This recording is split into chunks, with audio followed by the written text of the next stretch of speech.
here is the I Can Learn Concepts activity. And in the bag, there are 4 different concepts.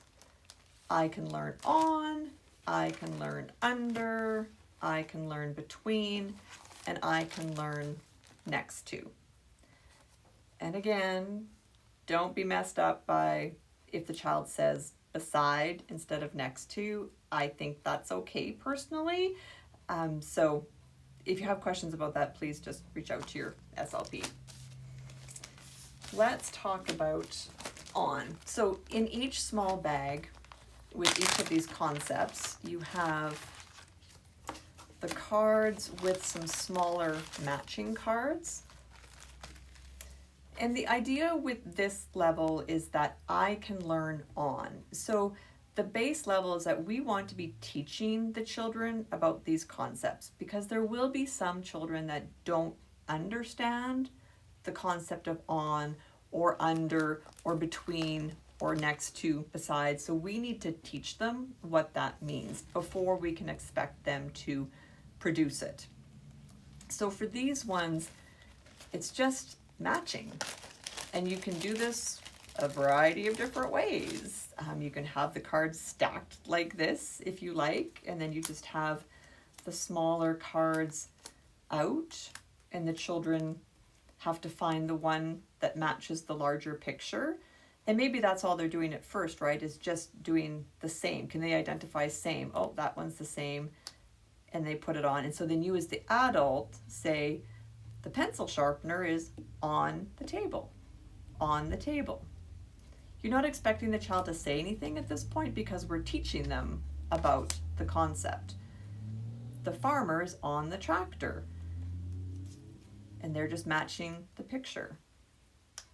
And then the adult is talking about it. The farmer is on the tractor.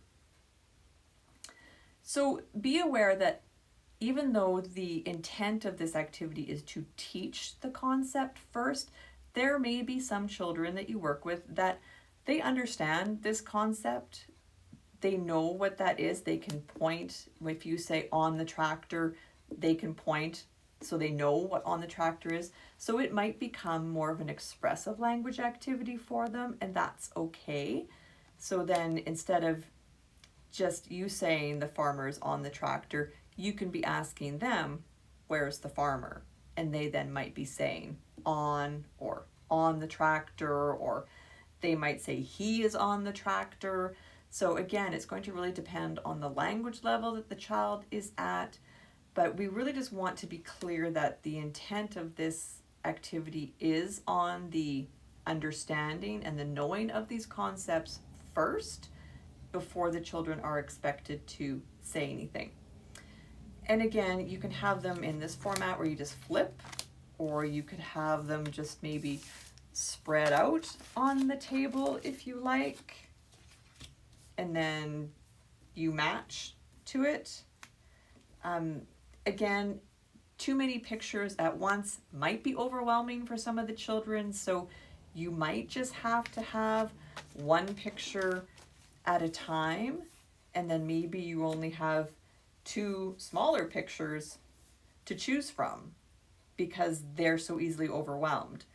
Or you might be able to have 1 larger picture and maybe 4 smaller pictures, and then they choose the one that matches. Or you might be able to do 2, 3, 4, 5. You might have to play around with this part of it to see where the child is most successful, because we don't want the fact that they can be overwhelmed by too many choices to really take away from whether they're learning the concept or not. So just something to be thinking about when you're working with the children is we might have to limit the choices that they get to choose from.